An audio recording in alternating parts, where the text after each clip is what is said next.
Winds of change के इस नए एपिसोड में आप सब लोगों का स्वागत है। इससे पूर्व के कई एपिसोड में मैंने जनजातियों के परंपरागत जो कस्टमरी लॉ पर उनके बेस्ड शासन प्रणाली था, जो एक स्वायत्त शासन प्रणाली था, उसके बारे में आपसे चर्चा किया था। आज जिस जनजाति के बारे में हम बात करने जा रहे हैं वो है पहाड़िया जनजाति।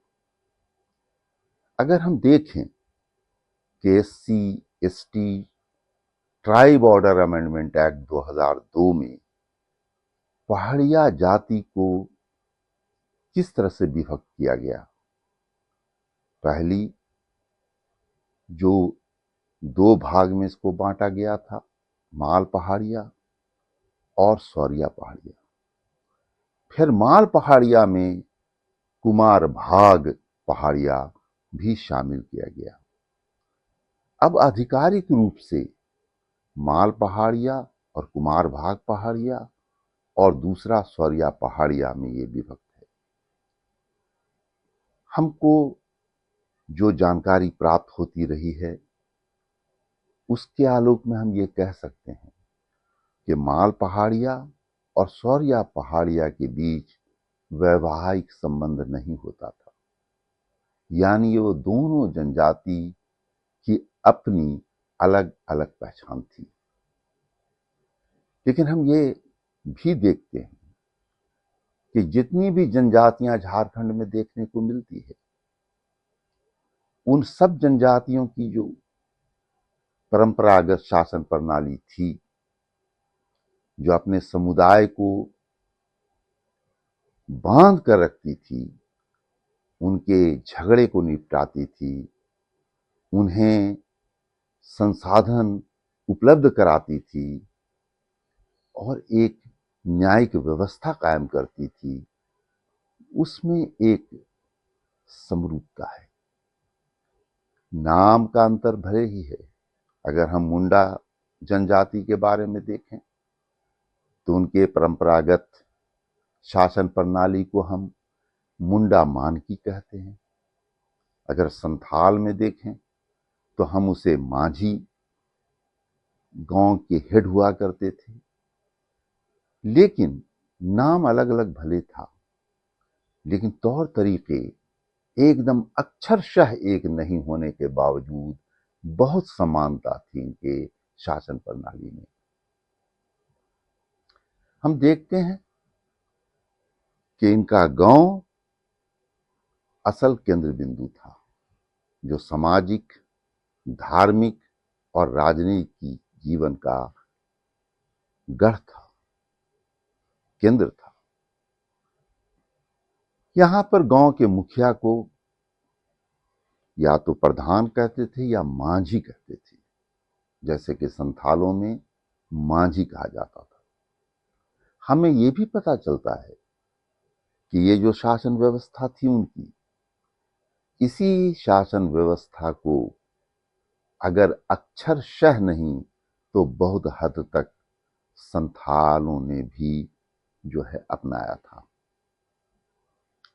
हम देखते हैं कि अन्य जनजातियों की तरह गांव का प्रधान मांझी है यहां, और 15-20 गांव मिलाकर के एक समूह है गांव का, जिसका हेड नायक कहलाता है।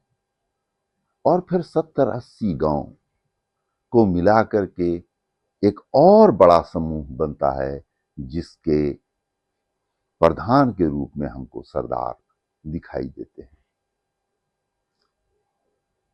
इस परंपरागत शासन व्यवस्था जिसने समाज को संगठित रखा, उसका लाभ किसी हद तक अंग्रेजों ने भी लिया। हमको पता है इस बात का कि अंग्रेजों के शासन काल में सरदार, नायक और मांझी को मान्यता प्रदान की गई और उनको मासिक वृत्ति भी दी जाती थी। आज फिर पेशा नियम जो बनाए गए हैं 2025 में, उसमें ये जो उपबंध किए गए हैं वो इन शासन प्रणालियों और गांव के मुखिया और जो उनकी प्रशासनिक व्यवस्था थी उसको पंचायती राज उपबंधों में शामिल किया गया है। हमें मालूम है कि पंचायती राज प्रणाली यहां लागू है, लेकिन इसका प्रसार, एक्सटेंशन अनुसूचित क्षेत्रों में अब तक नहीं हुआ था। जबकि कॉन्स्टिट्यूशन, संविधान की धारा 243, 243 ए और 244 में इसके प्रावधान मौजूद हैं। ये खुशी की बात है कि जिस तरह से अंग्रेजों ने इनको अपने अधीन करने के लिए, वहां पर कानून व्यवस्था को लागू करने के लिए और उनको अपना सहयोगी बनाने के लिए, उनके विद्रोही तेवर को कम करने के लिए जिस तरह से अपने साथ मिलाया और उससे अपने प्रशासन को उन्होंने सुदृढ़ किया, वैसे ही हम भी इन जनजातियों के इस परंपरागत शासन व्यवस्था से बहुत लाभ उठा सकते हैं। गांव जिसके हेड मांझी हुआ करते थे और उनको सहयोग देने के लिए गोड़ाइत और दीवान होते थे। जब धार्मिक कर्मकांड की बात आती है तो यहां पर भी हम देखते हैं कि मांझी गांव के प्रधान हैं और उनके साथ कांडो मांझी, ये एक दूसरे पुजारी के रूप में हमें दिखाई देते हैं। और तीसरा, उनको सहयोग देने के लिए कोटवार हमें दिखाई देते हैं।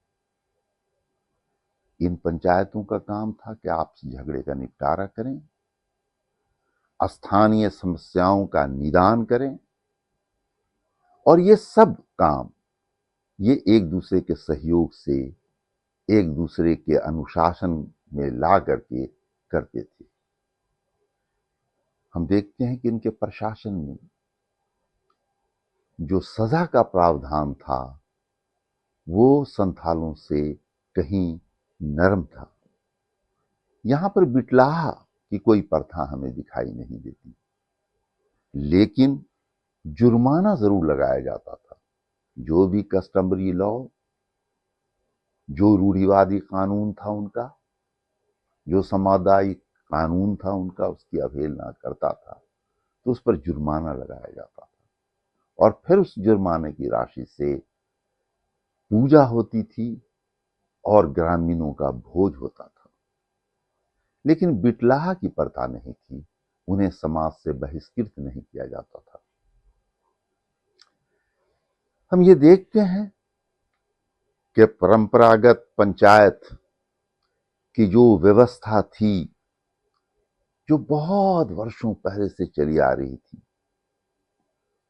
और जिसने अपनी महती भूमिका निभाया था, उसका उपयोग आज हमारी सरकार करने जा रही है। हमको ये भी पता है कि इन पहाड़ियों पर रहने वाले संथाल जनरली प्लेन एरिया में रहते थे और ये जनजाति पहाड़िया जिनको हम कहते हैं, चाहे उनको माल पहाड़िया कहें या सौरिया पहाड़िया कहें, ये पहाड़ों पर निवास करते थे। इसीलिए इनको अंग्रेजी शासन के अधीन एक सहयोगी के रूप में लाने के लिए एक गवर्नमेंट स्टेट दामिनी कोह के नाम से मिस्टर जेपी वार्ड ने बनाया था। ये समतल भूमि पर संथालों की तरह नहीं रहते थे, ये जनरली राजमहल हिल्स पर रहते थे, पहाड़ों पर रहते थे। आज भी ये पहाड़ों पर रहते हैं। इनकी आर्थिक स्थिति इन्हीं पहाड़ों और इन जंगलों से परिभाषित होती है। छोटा मोटा कृषि काज भी ये करते, पशुपालन भी इनका एक पेशा था। इसके साथ जंगलों से बहुत सारी सामग्रियां प्राप्त होती थी जिसका भी ये उपयोग करते थे। लेकिन कुछ बुराइयां भी हमें देखने को मिलती है। जो ब्रिटिश अकाउंट्स हमको मिलता है उससे पता चलता है कि पहाड़िया जाति में कुछ डकैत लोग भी थे और कुछ चोरी की भी बातें होती थीं जो वो नीचे उतर करके दूसरे गांवों में करते थे। और तीसरा कि मदिरा बनाना और उसे बेचने का भी व्यवसाय इनका था। यह व्यवसाय आज भी जनजातियों में प्रचलित है। अभी बहुत हद तक उसमें कमी आई है। इसी का फायदा उठा करके क्लीवलैंड ने इनकी एक आर्मी बनाई थी जो धनुषधरों की आर्मी थी, जिनको बंदूक नहीं दिया गया था, उन्हें तीर और कमान सौंपे गए थे ताकि वो अंग्रेजों को जब जरूरत पड़े कहीं शक्ति प्रदर्शन करने का तो ये उसमें मददगार हो सकें। बड़े सारे अकाउंट्स इस बात के भी मिलते हैं कि अंग्रेजों ने इन पहाड़िया जनजाति को संथालों से भी लड़ाया था ताकि अंग्रेजों को बीच में कुछ करने की जरूरत नहीं पड़े और ये एक दूसरे को संभाल लें और वहां पर जो व्यवस्था बने उसका लाभ अंग्रेज उठा लें। हम ये देखते हैं कि राजमहल हिल्स या जिसे हम दामिनी कोह कहते हैं वो इस जनजाति का आज एक केंद्र बिंदु है। बहुत कुछ करने की जरूरत है इनके लिए। इनको अगर हम देखें तो पहाड़ की एक जिंदगी जो आज हमारे अपने पैमाने अपने तराजू से बहुत ही निम्न कोटि का लग सकता है, लेकिन कई जनरेशन से ये उन्हीं पहाड़ों पर रह रहे हैं, वहां खेती और पशुपालन कर रहे हैं, अपनी सभ्यता और संस्कृति और भाषा को जिंदा रखे हुए हैं। जो दवा विकास का हम दूसरे लोगों को देते हैं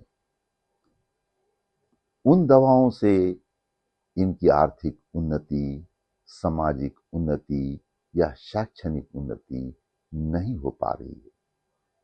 इनके लिए सरकारों ने अलग से कुछ प्रावधान किए हैं, लेकिन अभी भी स्कूलों की एक कमी है, पेयजल की एक कमी है। इनके पास जमीन है लेकिन पटवन के साधन नहीं है। अगर इनके क्षमताओं को देखा जाए और थोड़ी सी सुविधा इनको दी जाए तो मुझे पूर्ण विश्वास है कि ये जनजाति सिर्फ पर्यावरण के रक्षक के रूप में ही हमारे सामने नहीं आएंगे, वरन ये समाज की गति से खुद भी दौड़ेंगे। मैं आशा करता हूं कि आने वाले दिनों में जनजातियों की जितनी भी अच्छी परंपरा है उसका लाभ सरकार लेगी। शायद इसी उद्देश्य से उन्होंने नियम बनाए पेशा के। अब उसको धरातल पर उतारने की और उनकी सभ्यता और संस्कृति को सम्मान देने की बारी हमारी है। धन्यवाद। जोहार।